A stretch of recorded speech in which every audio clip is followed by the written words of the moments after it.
So, Bell's palsy.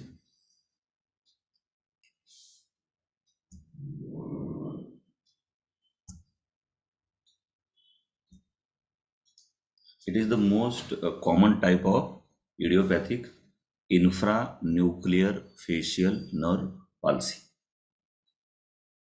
Most common type of idiopathic infranuclear facial nerve palsy. So infranuclear means uh, below the level of pons, because facial nerve का जो nucleus है वो Pond's में है,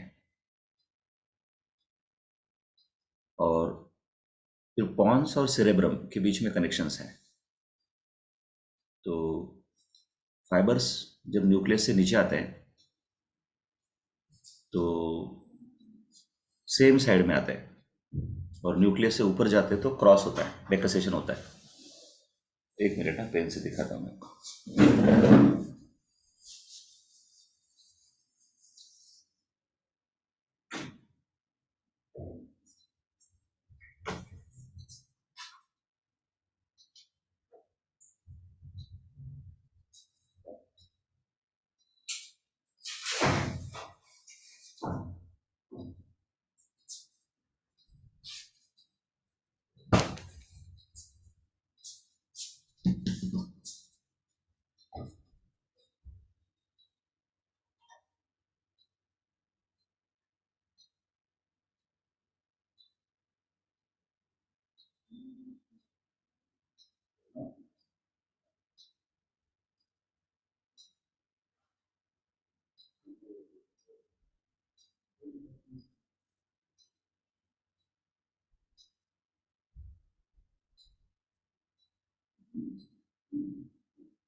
all right, देखेंगे हम लोग।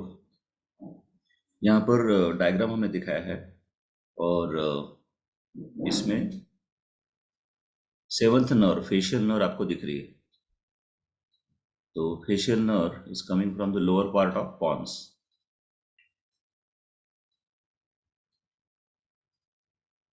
और ये दूसरा डायग्राम है where there is a nucleus of facial nerve.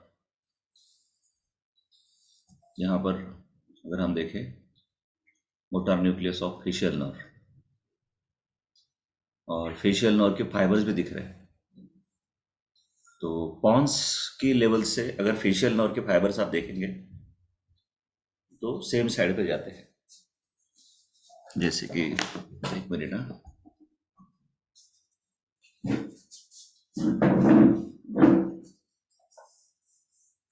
Suppose ये पॉन्स है, और यहाँ पर न्यूक्लियस है, न्यूक्लियस ऑफ फेशियल नर्व ऐसा है। तो राइट साइड के फाइबर्स राइट साइड में नीचे जाएंगे, और लेफ्ट साइड के फाइबर्स लेफ्ट साइड में नीचे जाएंगे। और यहाँ पर सेरेब्रम है सपोज। तो क्या होता है कि ऊपर जाते समय ये फाइबर्स का डेकसेशन हो जाता है, क्रॉसिंग हो जाता है। तब इसमें अगर यहाँ पे इंजुरी होती है तो this is a infra nuclear facial pulse, और इसके ऊपर अगर होता है तो सुप्रा न्यूक्लियर फेशियल पल्स ऐसे। तो above the level of nucleus अगर यहाँ पर इंजरी होती है तो इफेक्ट जो होगा वो अपोजिट साइड में होगा।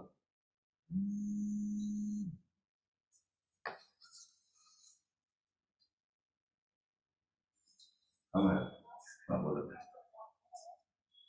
तर तुम्ही काय करा, तिथे बसून रजिस्टरमध्ये पेशंटचं नाव लिहा. रजिस्टर असेल किंवा साधा पेज असेल आणि तिथे तुम्हीच औषध द्या, कारण आता मी लेक्चरमध्ये दिली.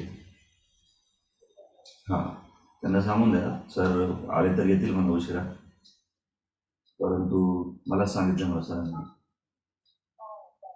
मग फार कोणी हट्ट केला तर मग तुम्ही बोलून घ्या सरांशी.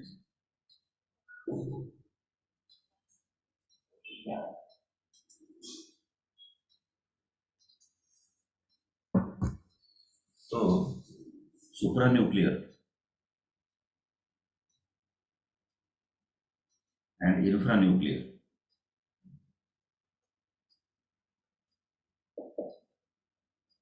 इसका डिफरेंस आप लोग समझ गए ना? Below the level of pons and above the level of Pond's.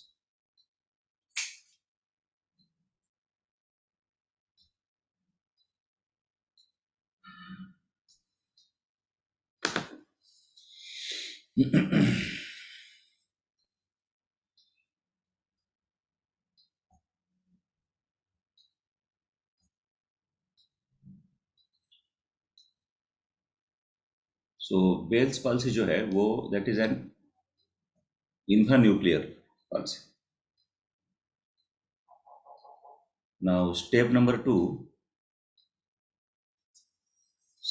To में आपको ब्रांचेस ऑफ फेशियल नर्व यहाँ पे दिखते हैं. तो it gives branch to the lacrimal gland, it gives branch to the stapedius, it gives branch to the tongue and branch for submandibular gland, sublingual gland. और फिर in the face it gives branches TZBMC जो आपने देखा होगा, that is TZBMC, temporal zygomatic.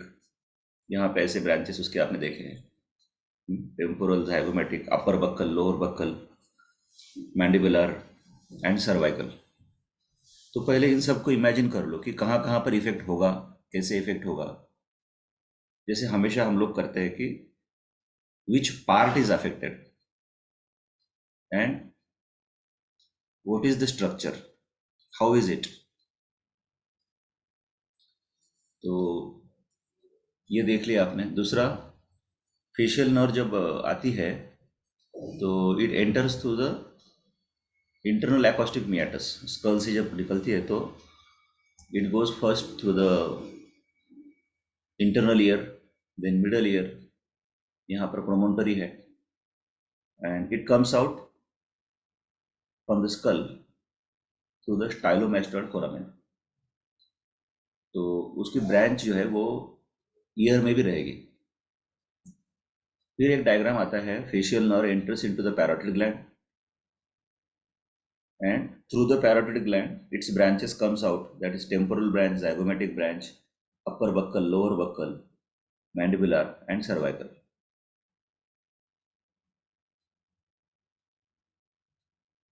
और फिर उसकी branches इस तरह से दिखती है.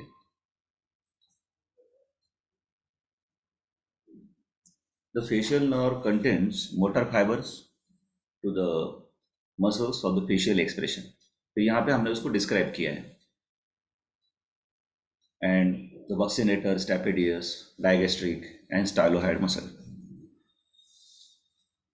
तो फेशियल मसल जो है, फेशियल मसल और बक्सिनेटर मसल, इन सब के लिए इनका जो मूवमेंट है वो movement that is depend upon the facial nerve. Then secretomotor parasympathetic fibers to the lacrimal and nasal glands.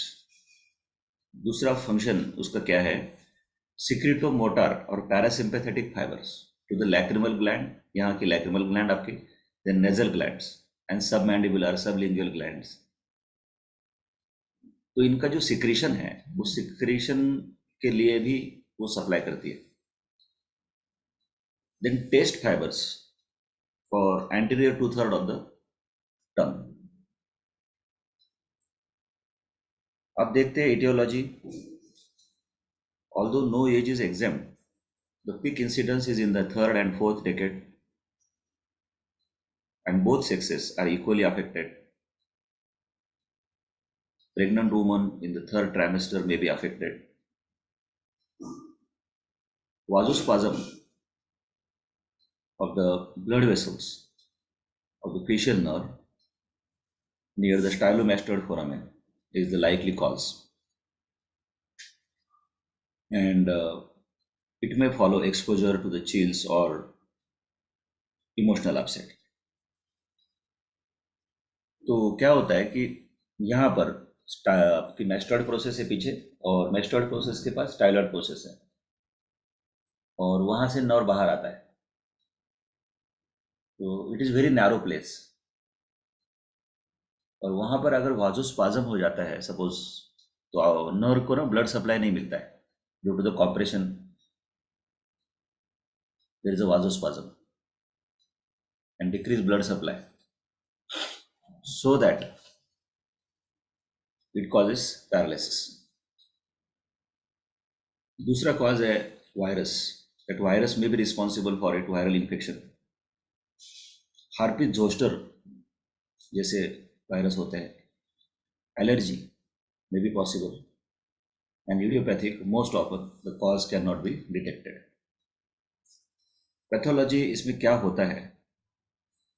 There are several theories to explain its causation.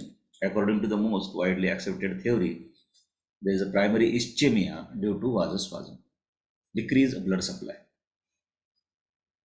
which causes edema of the connective tissue around the facial nerve in the rigid bony fallopian canal.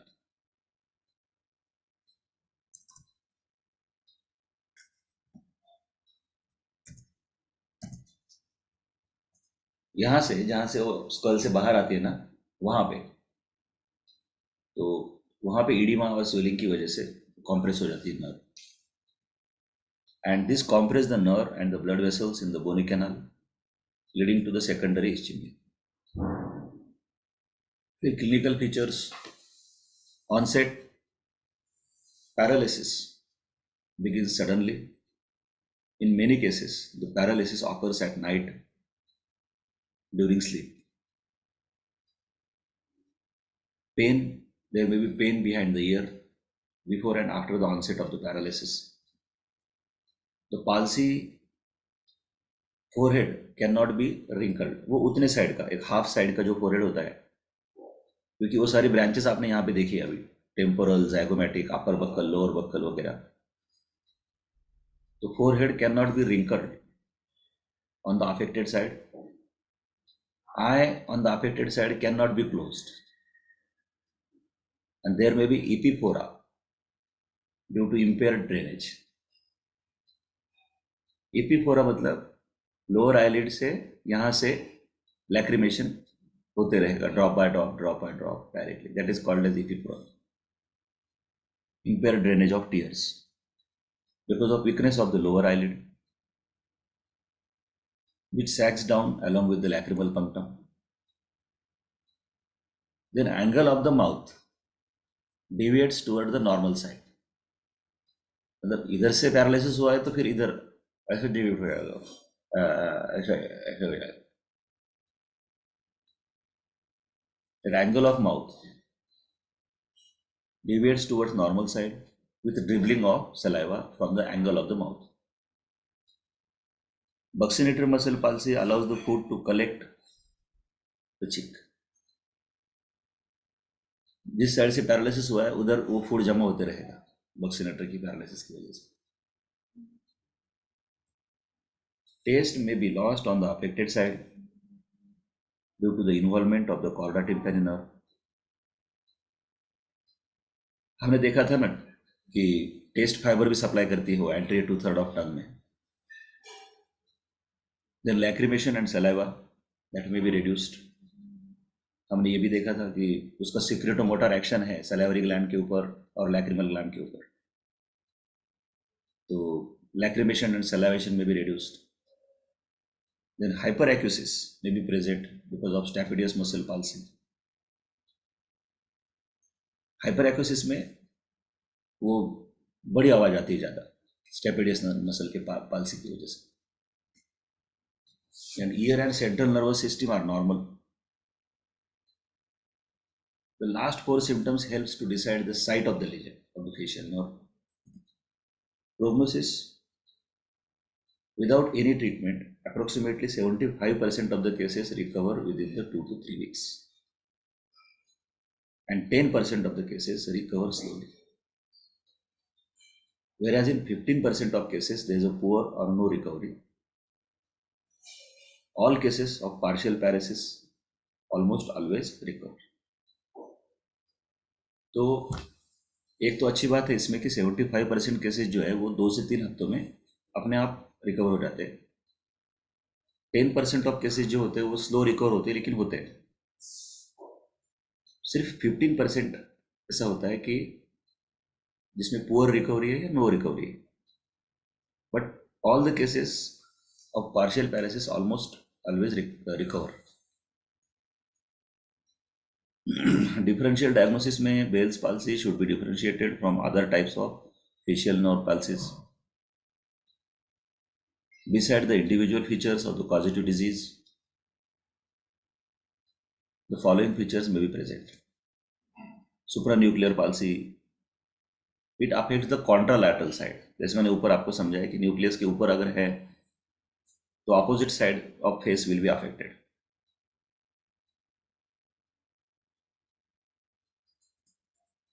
Infranuclear palsy, अभी infranuclear है लेकिन थोड़ा अलग है, मतलब Bell's palsy से अलग है. Bell's is a name of scientist.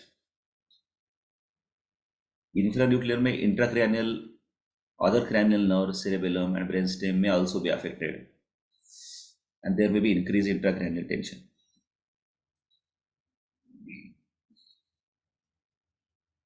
Intratemporal, in the lesions in the internal auditory meatus, the eighth nerve may be involved. If the facial nerve is affected in the fallopian canal, conductive deafness may coexist. Then extracranial, the diagnosis is usually obvious and general, as diabetes should be ruled out. Then investigations may neurological examination before labeling the palsy as Bell's palsy.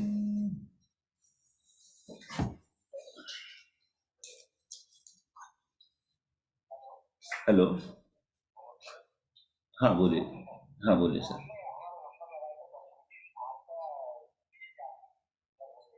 ठीक है, ठीक है, आइए sir. Okay.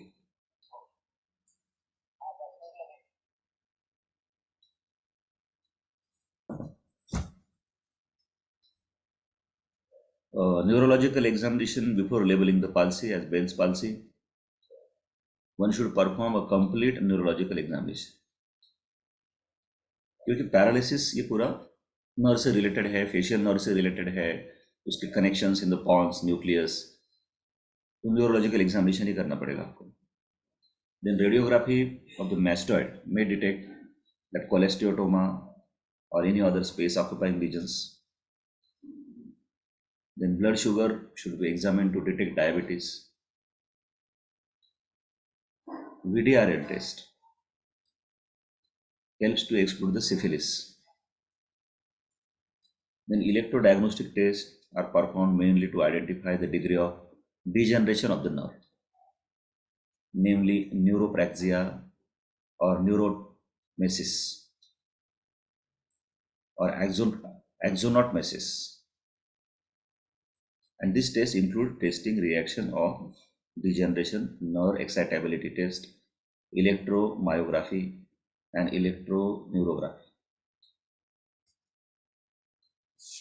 Then audiometry is within normal limits, but stapedial reflex may be absent while performing impedance audiometry. Treatment part, the most accepted line of treatment is steroids, that is prednisolone. Care of the eye and the angle of mouth. Then vitamins, vitamin B1, B6, B12, physiotherapy, vasodilators, homeopathic treatment right sided palsy के लिए belladonna Causticum, left sided cadmium sulph Seneca, and other remedies है जलसीमियम, डल्कामारा and rhus tox.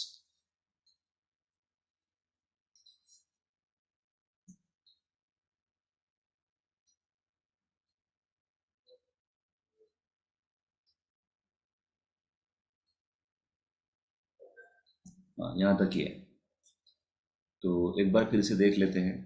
Bell's palsy question आ सकता है. What is it, where is it, definition, aetiology, pathology, clinical features, differential diagnosis, investigation and treatment. जहाँ कहीं आपको difficulty लगे मुझे बोल देना आप लोग. इंफ्रा न्यूक्लियर का मतलब मैंने आपको समझाया, व्हाट इज इंफ्रा न्यूक्लियर. फिर मैंने आपको पॉन्स दिखाया, फेशियल नर्व दिखाया. पॉन्स, दिस इज मेडुला, और पॉन्स का सेक्शन हम लोगों ने देखा, और वहाँ पर फेशियल नर्व भी देखा, उसका न्यूक्लियस, और फिर फेशियल नर्व का सप्लाई, ये भी हमने देखा. अगर ये डायग्राम नहीं है सपोज नोट्स में, तो आप इसका स्क्रीनशॉट ले लो. सर उसके पीछे का फर्स्ट वाला डायग्राम. यहाँ पे पॉन्स है, और पॉन्स के लोअर पार्ट से फेशियल नर्व निकल रही है.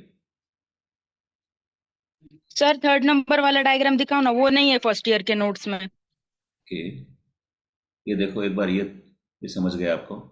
फिर ये इसमें क्या है ना, ये ज़रूरी है यहाँ पे ड्रॉ करना थर्ड ईयर में, क्योंकि इसका सप्लाई देखने को मिल रहा है. लैक्रिमल ग्लैंड, स्टैपिडियस मसल, टंग, सब मैंडिबुलर, सब लिंगुअल, फिर फेशियल, फेस में कहाँ सप्लाई करती है.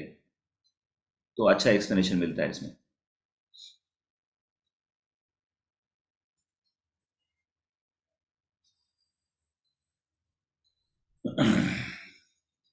ठीक है. नेक्स्ट, ये इसका कोर्स है इंटरनल ईयर, मिडल ईयर के थ्रू ऐसा दिखाया गया है इसको. और जो स्टाइलोमेस्टोइड फोरामिन की बात कर रहे हैं वो यहाँ पे है. स्टाइलोमेस्टोइड, ये पीछे आपके मेस्टोइड प्रोसेस के नीचे, और यहीं पे स्वेलिंग आता है पर्टिकुलर. और फिर वहाँ से बाहर आने के बाद ये उसकी ब्रांचेस है जो अफेक्ट कर रही है. एक बार पैरालिसिस होने के बाद ये सब ब्रांचेस पे अफेक्ट हो जाएगा. Temporal, zygomatic, upper buccal, lower buccal, mandibular, cervical, ये सब अफेक्ट हो जाएंगे. और फिर उसको मैंने यहाँ पे ऐसे दिखाया, ये फेशियल नर्व कैसे आती है वो. सुंदर. तो ये भी नहीं होंगे तो स्क्रीनशॉट ले लो, क्योंकि अभी फर्स्ट ईयर के नोट्स ढूंढने में टाइम लगेगा आपको. किसी के पास होंगे, किसी के पास नहीं होंगे, क्योंकि ये सारे क्वेश्चन आपको इसी वीक में तैयार करने हैं. सैटरडे को ही आपका टेस्ट है. 80 मार्क्स का ईयर सेक्शन का टेस्ट है, पूरा ईयर सेक्शन विथ थेरेप्स. ये हो गया. फिर फेशियल नर्व का सप्लाई, वो कहाँ कहाँ सप्लाई करती है वो डायग्राम के ऊपर से आपने लिखना है.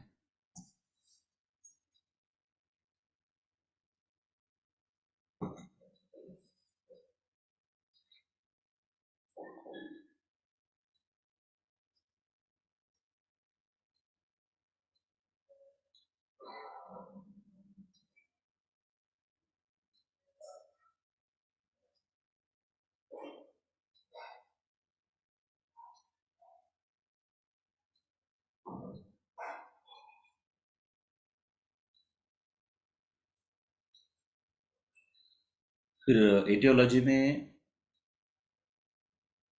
थर्ड और फोर्थ डिकेड प्रेग्नेंट वुमन, और वाजस्पाज्म, एक वर्ड आपने याद रखा, of the blood vessels. Viral cause है, एलर्जिक कॉज है, और इडियोपैथिक है. बट मेन कॉज उन्होंने बताया वाजोस्पाज्म और कॉम्प्रेशन ऑफ द नर्व. कहाँ पर? ये स्टाइलोमेस्टोइड फोरामेन के पास.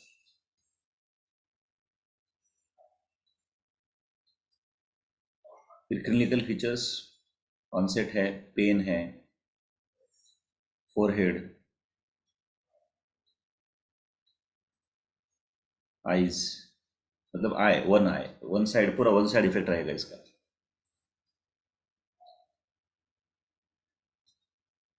Angle of mouth,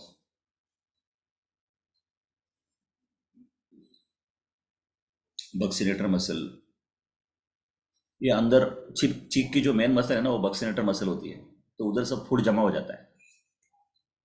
then test sensation, lacrimation, salivation, hyper एक्यूसिस।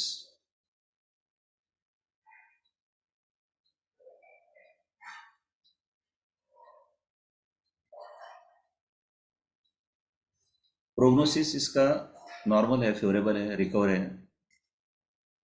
Differential diagnosis में बस सिर्फ याद रखना 2 मार्क के लिए।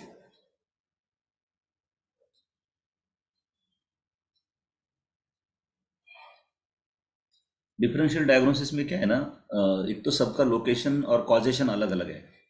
ये सुप्रा न्यूक्लियर पाल्सी है, फिर इंफ्रा न्यूक्लियर जो दूसरे पाल्सी है अदर देन बेल्स पाल्सी, वो उन्होंने बताया। इंट्राटेम्पोरल मतलब when it passes through that internal acoustic meatus, internal ear, middle ear के थ्रू।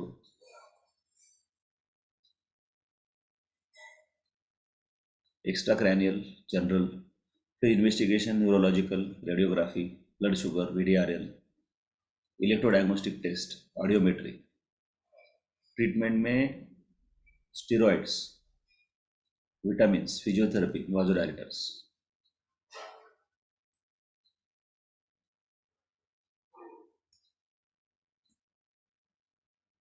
अब आता है आपका Meniere's disease. Meniere's disease is characterized by the triad of the symptoms consisting of vertigo, deafness and tinnitus. तो basically ये समझ लो कि मेनियर्स disease जो है, it is a disease of the internal year. पहले ये समझ लो। अब इंटरनल ईयर में हमने कल ही देखा था, there is a cochlea, then vestibule, then semicircular canal. Diagram भी है यहाँ पे।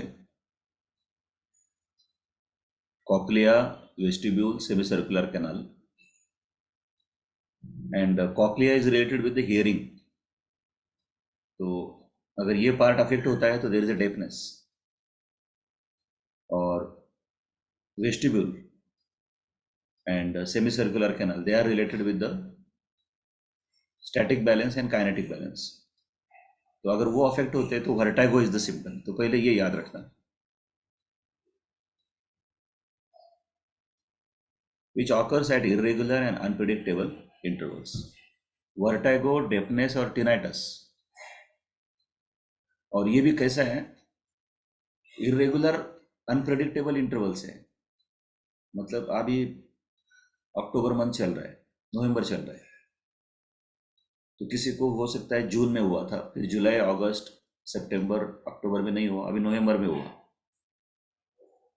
फिर दिसंबर, जनवरी में नहीं हुआ, फिर फरवरी में हुआ एक बार, फिर 3-4 महीने नहीं हुआ। ऐसा ऐसा अनप्रेडिक्टेबल इंटरवल से होने वाला डिसीज है, which occurs at irregular and unpredictable intervals, and this is caused by endolymphatic hydrops characterized by increased amount of endolymph। तो इसका मेन कॉज ही है एंडोलिम्फेटिक हाइड्रॉप्स। ये कीवर्ड आप लिखो। पहला तो आपने लिखा होगा मेनियर्स डिजीज, उसका स्पेलिंग अच्छे से लिखो, MENIERS, that is the name of scientist, मेनियर्स disease.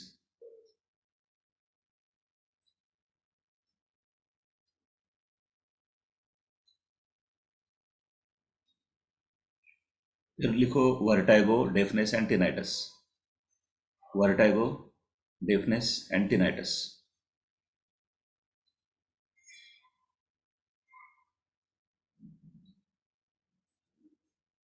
फिर नेक्स्ट है एंडोलिम्फेटिक हाइड्रॉप्स।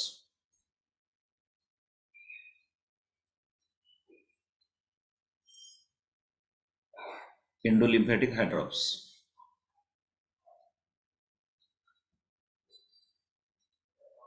तो देखो इस डायग्राम में यहाँ पर क्या दिखाया है, there is a internal year,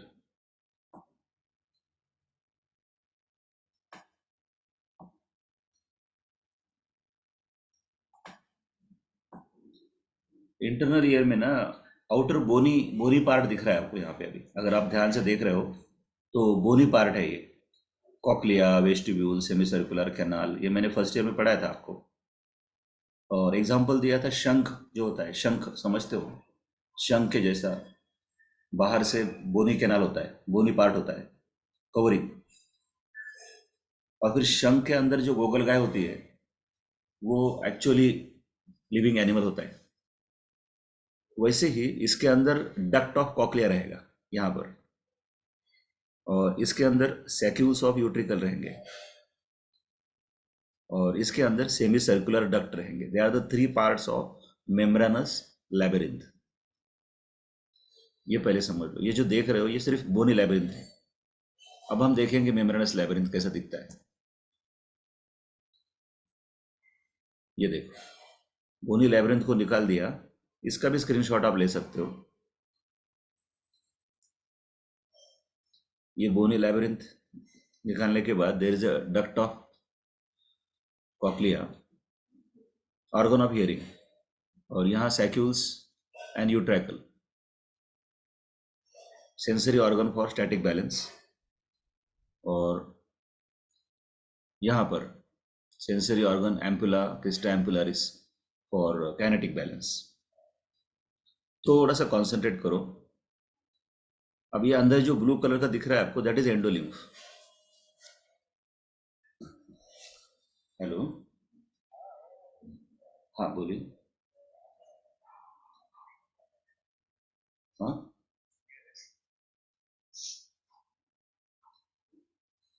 अभी क्या है, ये कार्ड मेरे तरफ है, मैं डॉक्टर साळुंके बोल रहा हूँ, ये हमारे मैडम के पास रहता है, ज्योत्सना मैडम के पास। तो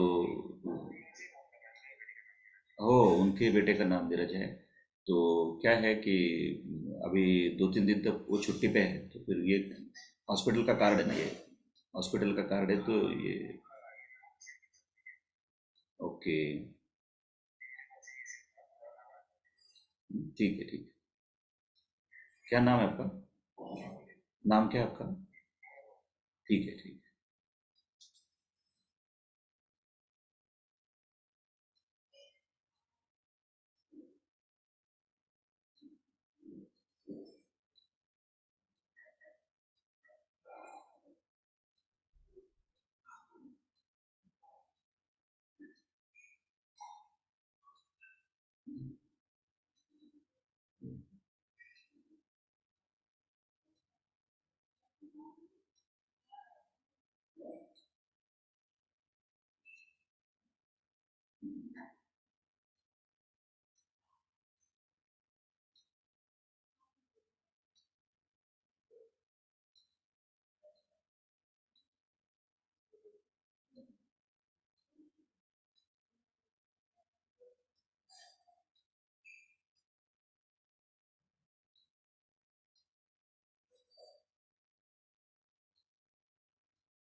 ऑल राइट, सॉरी।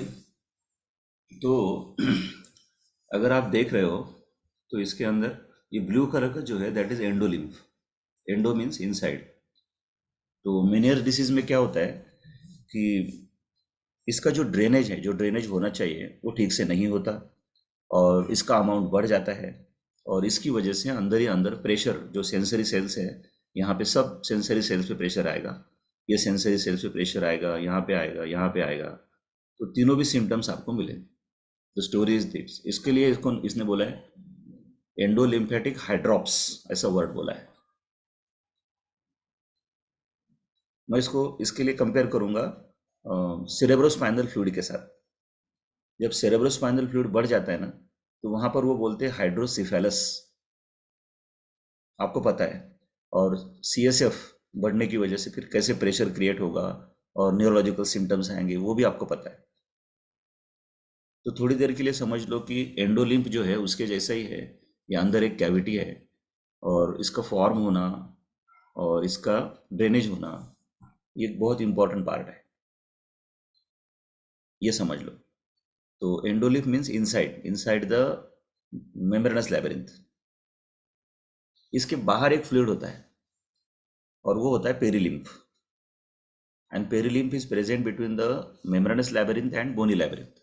मतलब ये बाहर का जो आपने देखा था, ये बोनी लैबिरिंथ। मतलब ऐसे समझ लो अपने एग्जाम्पल के हिसाब से कि जो गोगल गाय है, वो गोगल गाय के अंदर, पेट के अंदर जो पानी है वो एंडोलिम्फ है। और गोगल गाय के बॉडी के बाहर जो पानी है, शंख शंख और गोगल गाय, इनके बीच में जो पानी है वो क्या है? पेरिलिम्फ है।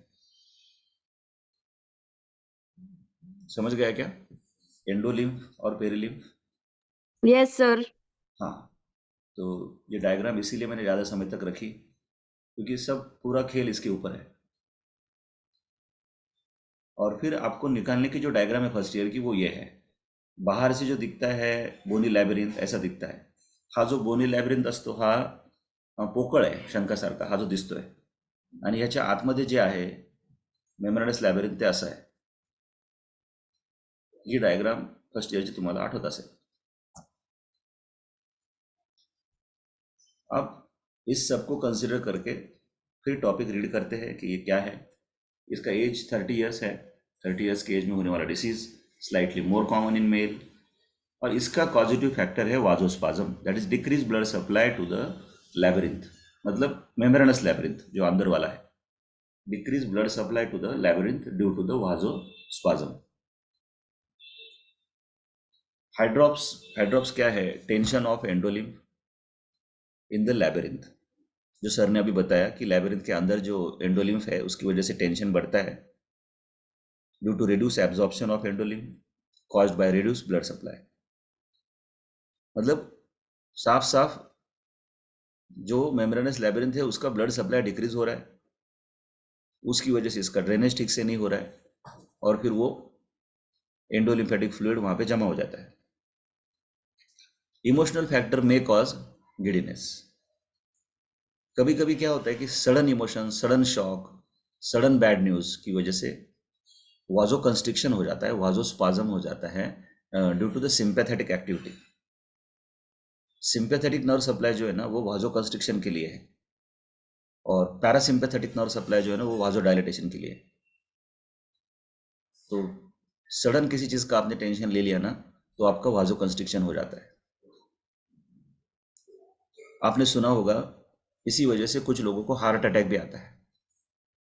Sudden loss of business, sudden कोई बिजनेस उसने सुन लिया, उसका 100 करोड़ का नुकसान हो गया, तो वो सडन शॉक की वजह से वाजो कंस्ट्रिक्शन होता है। That is the emotional factor. Sympathetic system over activity में कॉज वाजोस्पाज्म। वही बात हम अभी कर रहे थे कि अगर ठीक है इमोशनल कॉज नहीं भी है, लेकिन अगर सिंपैथेटिक सिस्टम की ओवर एक्टिविटी है, तो in that case also there is a vasospasm. एक हार्मोनल फैक्टर आता है। हार्मोनल डिस्टर्बेंसेस में cause water and electrolyte disturbance in the endolymph. एक फैक्टर एलर्जी और सेप्टिक फोकस का भी है। पैथोलॉजी क्या होता है? distension of the membranous labyrinth due to the increased volume of endolymph, which is called as endolymphatic hydrops. तो सबसे पहली बात वही है जो सर ने आपको बताई है कि वो जो मेम्ब्रेनस लैबिरिंथ है उसके अंदर का जो फ्लूइड है एंडोलिम्फ, उसके बढ़ने की वजह से डिस्टेंशन होना, और उसी को बोला गया एंडोलिम्फेटिक हाइड्रॉप्स. दिस में causes degenerative changes in the labyrinth. क्योंकि क्या होता है कि छोटी छोटी छोटी छोटी नर्व सेल्स हैं वहाँ पे, सेंसरी नर्व सेल्स हैं, तो पेरिफेरल प्रेशर क्रिएट होगा.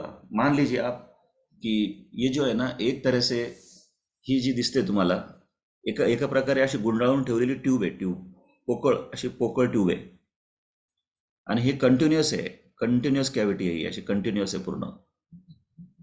आणि काय आहे ना, इथं बारीक बारीक बारीक बारीक नर्व सेल्स आहेत खूप मायक्रो.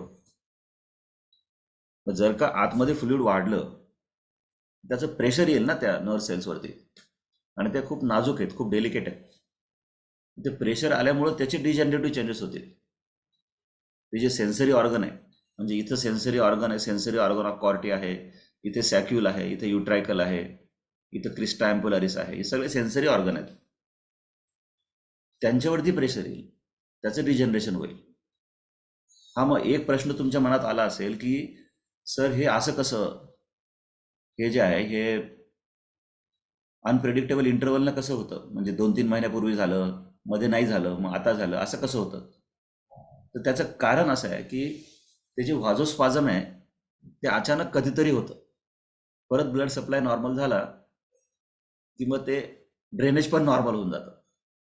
म्हणून समजा आता मी पेशंट आहे, तर मला आज सिम्पटम आले, पण मग संध्याकाळी माझा सप्लाय वगैरे नॉर्मल होऊन गेला, तर ते पुन्हा जोपर्यंत वाजोस्पाझम होत नाही तोपर्यंत ते तसंच राहील.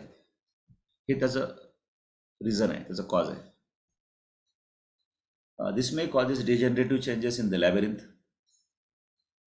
There is a possibility of rupture of the membranous labyrinth, resulting in mixing of endolymph and perilymph. Then clinical feature है ना, हमेशा उस पार्ट से रिलेटेड रहता है. अब जो पार्ट हम लोग देख रहे हैं, आपको पता है कि उसका स्टैटिक बैलेंस, काइनेटिक बैलेंस, उसका फंक्शन है. तो giddiness, that is a vertigo. The patient gets recurrent attacks of giddiness of onsets, sudden onset, in spells of varying intensity, duration and intervals. इधर हमने देखा था कि डक्ट ऑफ कॉकलिया है वहाँ पे, कॉकलिया के अंदर, तो वहाँ का सेंसरी ऑर्गन अफेक्ट होगा. तो sensory neural deafness is there, that is present with fluctuating intensity. Patient may hear distorted sounds, diplecusis, and may have intolerance to loud sounds because of phenomena of recruitment. Then tinnitus, it may be continuous or maybe during attacks, or sometimes deafness and tinnitus before the attack. Nausea and vomiting if giddiness is severe. Perspiration, gastric upset and diarrhea is due to the vagal stimulation. क्योंकि वो internal ear से ही एक vagal nerve की जो branch है, वो एक branch भी वो इंटरनल ईयर के पास से जाती है. उसकी वजह से पर्सपायरेशन, गैस्ट्रिक अपसेट, डायरिया जैसे सिम्टम होंगे. फिर fullness that present in affected ear, headache in some cases, anxiety with giddiness, nystagmus during acute attack, horizontal nystagmus may be present. Investigations, tuning fork test for sensory neural deafness, audiometry, caloric test. Differential diagnosis में Meniere's disease, vestibular neuronitis, acoustic neuroma, इसमें आपको difference करना है. तो Meniere disease का नाम मत लिखो वहाँ पे. Vestibular neuronitis, positional vertigo and acoustic neuroma, ये कुछ कंडीशन है, लेकिन इसमें कॉजेटिव फैक्टर अलग है. इसमें पैथोजेनेसिस अलग है। जैसे वेस्टिबुलर न्यूरोनाइटिस, तो वो नर्व का इन्फ्लेमेशन है और वेस्टिबुलर पार्ट ही अफेक्टेड है, तो डिफनेस नहीं रहेगा उसमें, उसमें सिर्फ वर्टैगो रहेगा। और पोजिशनल वर्टैगो, इसमें वर्टैगो ही रहेगा सिर्फ, और वो भी particular position of the head से रिलेटेड रहेगा, उसमें भी डिफनेस नहीं है। और एकॉस्टिक न्यूरोमा, ये ट्यूमर है, ये जो एट्थ नर्व है, वेस्टिबुलो कॉक्लियर नर्व, उसका ट्यूमर है ये एकॉस्टिक न्यूरोमा। तो यहाँ भी पैथोलॉजी अलग है। ट्रीटमेंट में medical treatment, reassurance, labyrinthine sedative like prochlorperazine, medical shop में आपको स्टेमेटिल नाम से मिलेगी।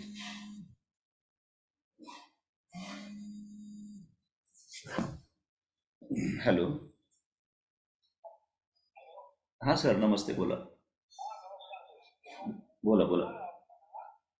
एखाद्या वेळेस मला उशीर होईल, पण मी दुसरे डॉक्टर आहेतच आता. तर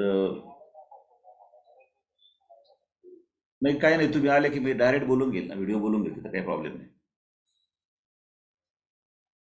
तुम नाही, मला कसं आता केस इकडे एक, तर ते केस फिनिश झाल्यानंतर एखाद्या वेळेस येईल मी, पण ते तुमचं केस पेपर काढतील, केस पेपर काढून मग तुम्ही माझ्याशी बोला डायरेक्ट असं.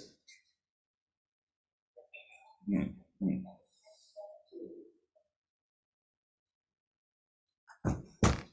सो रिअश्योरेंस, लैब्रिन्थाइन सेडेटिव्स, लैब्रिन्थ को सेडेट करना, प्रोक्लोरपेराजाइन स्टेमेटिल नाम से मिलती हैं, dimenhydrinate, that is Dramamine, medical shop में ये कैसे मिलेगी, ड्रामामाइन नाम से मिलेगी, use to control the giddiness, nausea and vomiting.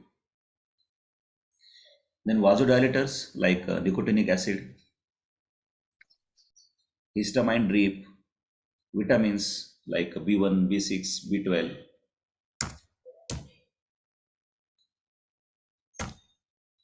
diuretics and low salt diet to reduce the tension of endolymph. Labyrinthine exercises to regain the confidence of patient. अब लैब्रिन्थाइन exercises मतलब ऐसा नहीं है कि जैसे अपन हाथ के एक्सरसाइजेस करते हैं वैसे लैब्रिन्थ के करेंगे, ऐसा नहीं है. लैब्रिन्थ मतलब इंटरनल ईयर है, और इंटरनल ईयर के लिए एक्सरसाइज मतलब सुनना. तो उसका जो क्लोज पर्सन है वो धीरे से उसको बोले, तो उसकी प्रैक्टिस हो सुनने की. तो जब स्लो बोला जाता है तो वो अच्छी तरह से सुन सकता है, तो दैट इज उसको रोज थोड़ा थोड़ा थोड़ा थोड़ा रीडिंग करके उसकी प्रैक्टिस कराना है, दैट इज लैब्रिन्थाइन एक्सरसाइज. जनरल में smoking should be discontinued, alcohol should be reduced, और अगर सेप्टिक फोकस है, कहीं पे इन्फेक्शन है बॉडी में, तो उसको ट्रीट करना है. सर्जिकल ट्रीटमेंट में डीकॉम्प्रेशन और shunt operation of the endolymphatic sac. Surgical treatment तब करते हैं कि जब बहुत ही ज़्यादा तकलीफ हो रही है और वो किसी चीज़ से कम नहीं हो रहा है, तब लास्ट पर्याय जो होता है वो सर्जिकल ट्रीटमेंट है. तो उसमें ईएनटी सर्जन क्या करेंगे, वो उसको एंडो लिम्फ को रप्चर करके उसको रिमूव करेंगे और उसको बाईपास करके शंट कर देंगे, दूसरी तरफ से उसको पास होने की व्यवस्था करेंगे. Partial destruction of the vestibule, then labyrinthectomy, for very severe cases में फिर लैब्रिन्थ को भी निकालना पड़ता है. Prognosis, the disease can be controlled but recurrence is common. Homeopathy में मेनियस डिसीज के लिए अच्छी ट्रीटमेंट है, bryonia, chenopodium, natrum sulph, theridion, onosmodium, ferrum phos और चिनिनम सल्फ, ऐसे रेमेडीज आप होम्योपैथिकली यूज कर सकते हैं. तो ये आपका मेनियस डिसीज हमने एक्सप्लेन किया. अब देखते हैं कि कौन से सब हेडिंग में आपको प्रॉब्लम है.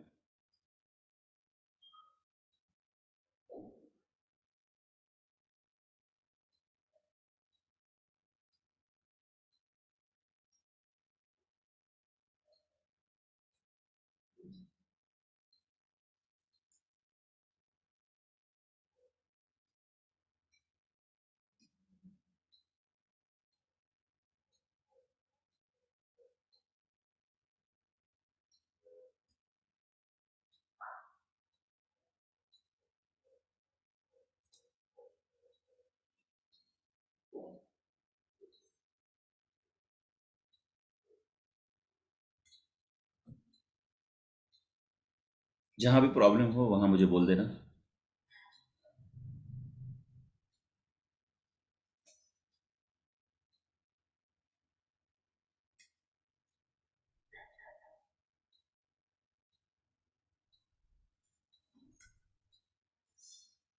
इटियोलॉजी में वाजोस्पाज्म है वहाँ पे।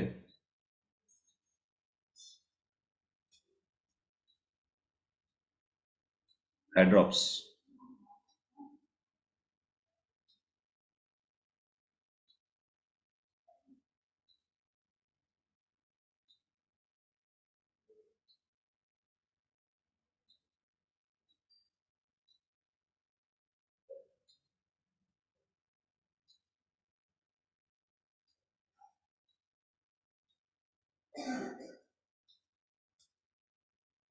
Hormonal factor, allergy factor.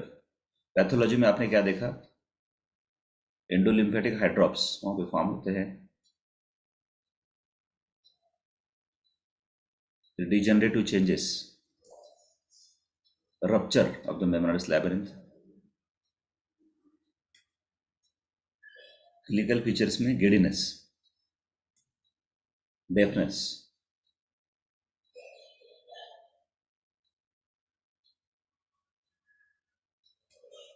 Tinnitus,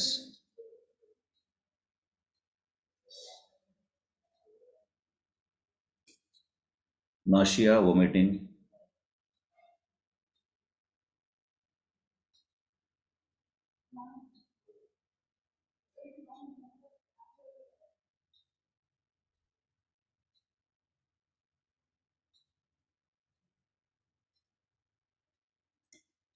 investigation, tuning fork, audiometry, caloric test, differential diagnosis, vestibular neuronitis, positional vertigo, acoustic neuroma। Treatment में प्रोक्लोरपैराज़ाइन वो उसका केमिकल नेम है, और मार्केट नेम मेडिकल शॉप में आपको स्टेमेटिल नाम से मिल जाएगा या ड्रामामाइन नाम से मिल जाएगा। आज ही आप एक आधा सैंपल लेके आओ और देखो कैसा है tablets.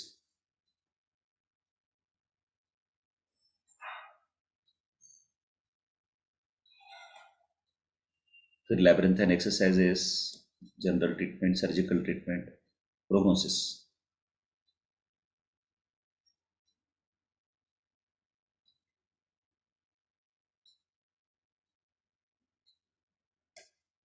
Homeopathic treatment.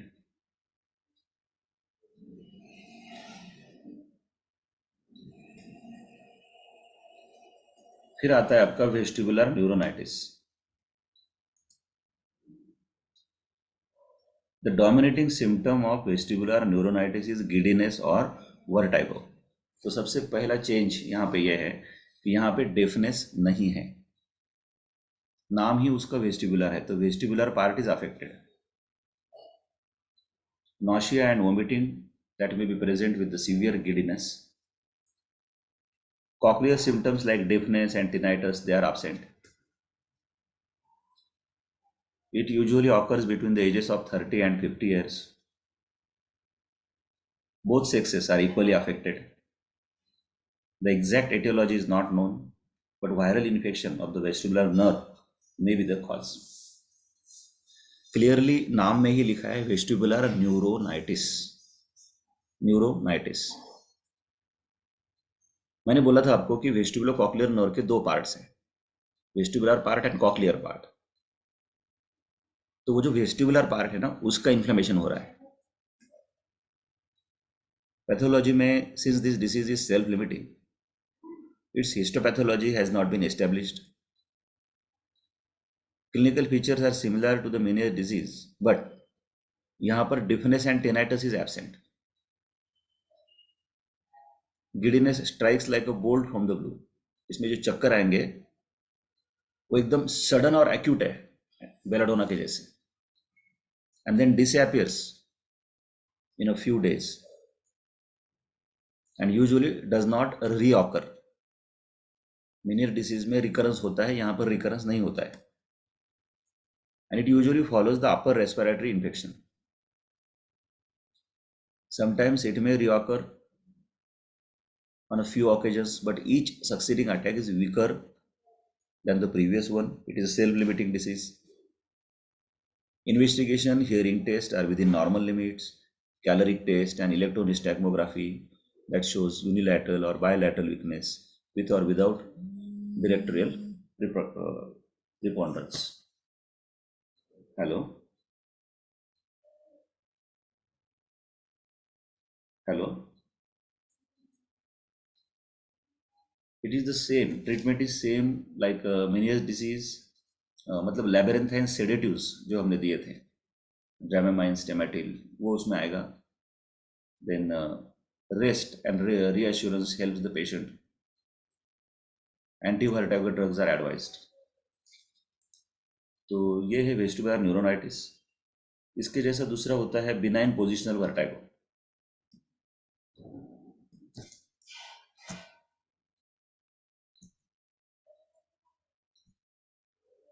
The disease is characterised by momentary vertigo. देखो टाइप सबका अलग अलग है.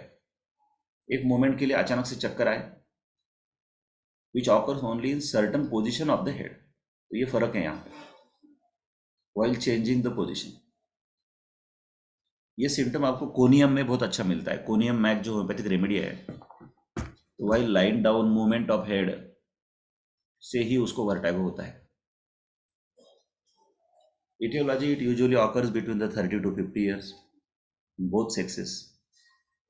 Head injury may be followed by giddiness.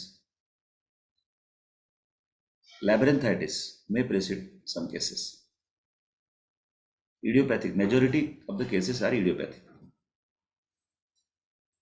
The lesion is supposed to be in the otolith of the vestibule.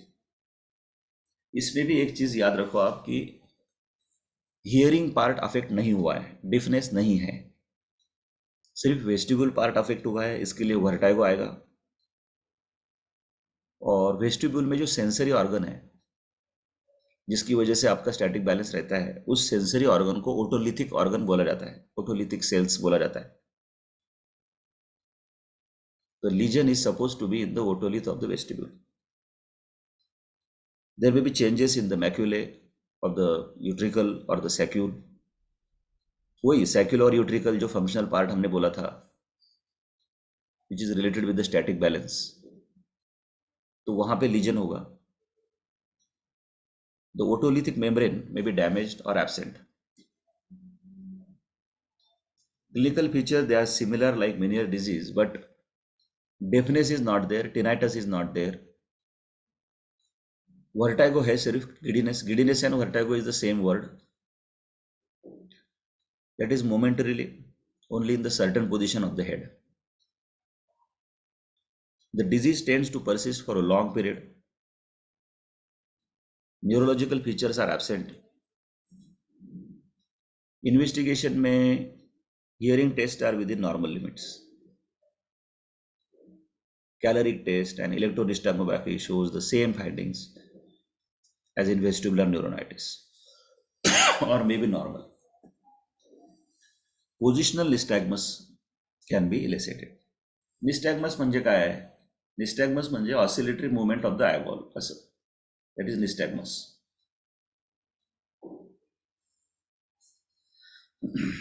The nystagmus has a latent period and becomes fatigue on repetition of the test. The nystagmus is directed towards the undermost ear and increases when the eyes are closed. This form of nystagmus is differentiated from the central type, which has exactly opposite feature. Radiographs of the cervical spine may show spondylosis. Treatment part, it is similar to the treatment of Meniere's disease. Reassurance and anti-vertigo drugs are given. इसमें दूसरा छोटा सा एक आता है central type of पोजेशनल vertigo. तो नाम central जब आया, central means cause is somewhere in the brain, बस इतना फर्क है. पहला जो पोजिशनल वर्टाइगो आपने देखा, the cause is in the internal ear. लेकिन central type of positional vertigo में cause is in the brain. So certain brain stem lesions like demyelination or malignant metastasis that may cause it. Clinical feature vertigo is severe and the history is short. The neurological signs of the brainstem involvement may be present. Positional nystagmus is present and it is indefatigable on repetition of the test. तो ये दो तीन उसमें differences रहेंगे। तो positional vertigo और central positional vertigo, ऐसे दो टर्म्स आएंगे इसमें। फिर वर्टिगो तो लॉन्ग क्वेश्चन है, इसको बाद में देखना पड़ेगा।